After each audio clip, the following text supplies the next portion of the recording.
প্রতিক্রিয়া কি দেব? একজন দায়িত্ব জ্ঞানহীন ৪২০ নম্বরই মন্ত্রী বক্তব্য রেখেছেন। আমি অ্যাকচুয়ালি প্রতিক্রিয়া দিতে ইচ্ছুক নই, কিন্তু আপনি জোরাজুরি করাতে প্রতিক্রিয়া হচ্ছে আমার এই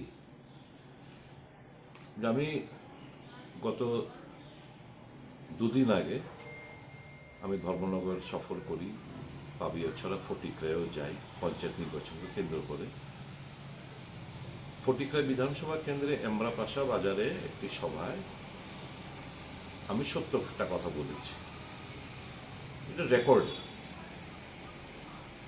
যে সুধাংশু দাস তার পরিবার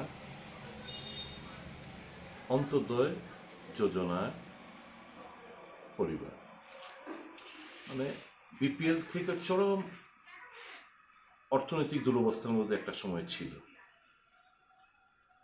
এমন কি আলোকদানের প্রদীপ কিংবা জাদু উনি জানেন যে ২০১৮ সালে ভারতীয় জনতা পার্টি ক্ষমতা আসার পর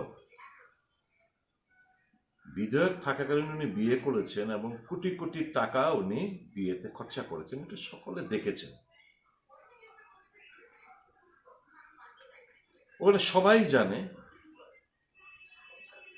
যে একচাটিয়া ওখানে নেগোসিয়েশন বাণিজ্য ওনার নেতৃত্বে ওনার ভাইরা করছেন। দুই ভাই, একজন সমস্ত ঠিকাদারি ওনারা ছাড়া কেউ পান না, আর সুপারি, বার্মেজ সুপারি এবং রাবার চারা সাপ্লাই অন্য কেউ পান না। গরুর গাড়ির থেকে মাসোয়ারা সবাই জানেন। ওনার স্ত্রী এত ক্ষান্ত নন, ওনার স্ত্রীকে এনএচএমে প্রচুর সংখ্যক ডেন্টিস্ট রাজ্যে বেকার রয়েছে।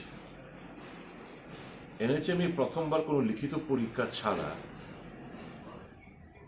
ওনার স্ত্রীকে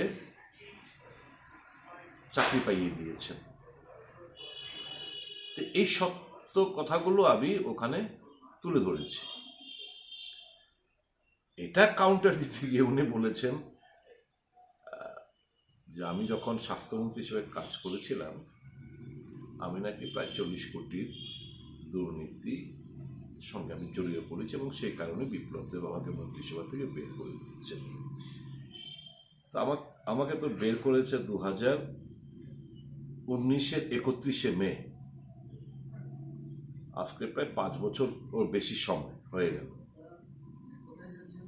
তো 5 বছর পর হঠাৎ করে এই অভিযোগটা কেন? সত্যটাকে আড়াল করার জন্য? একজন মন্ত্রীর কাছ থেকে উনি যদি অভিযোগই করেছেন, উনি বলতেন যে এত তারিখ অমুক দরপত্রে অমুক এই 9-6 একটা স্পেসিফিক অভিযোগ করতেন। আমার কোনো বলার ছিল না।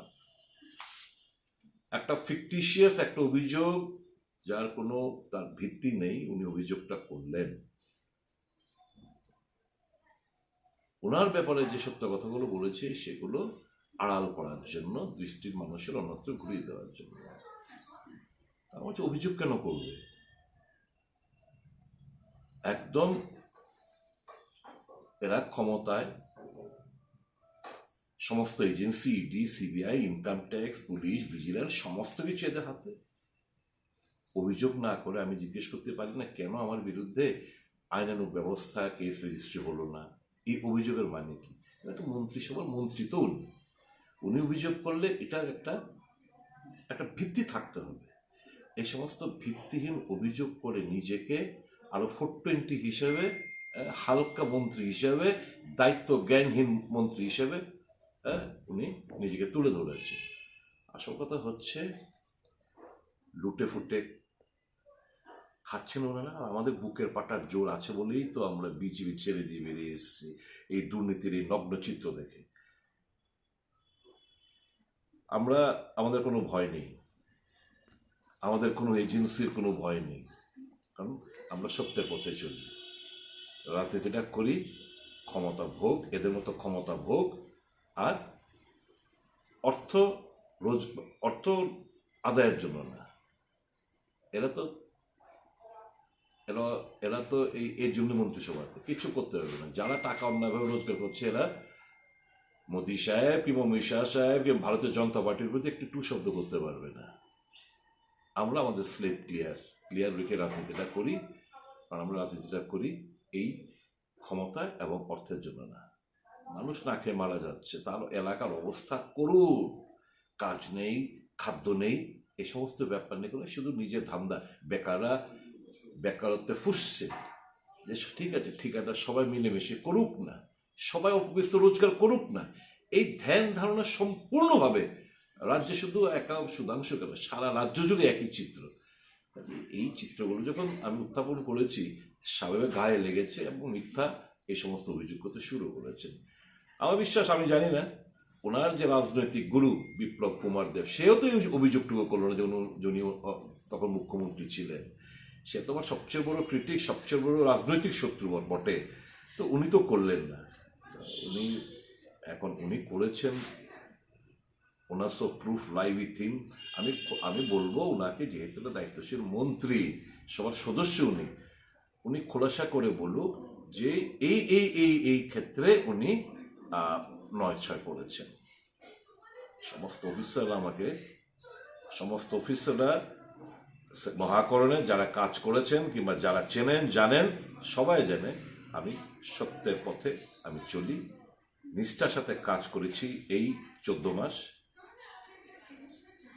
একটা কারোর থেকে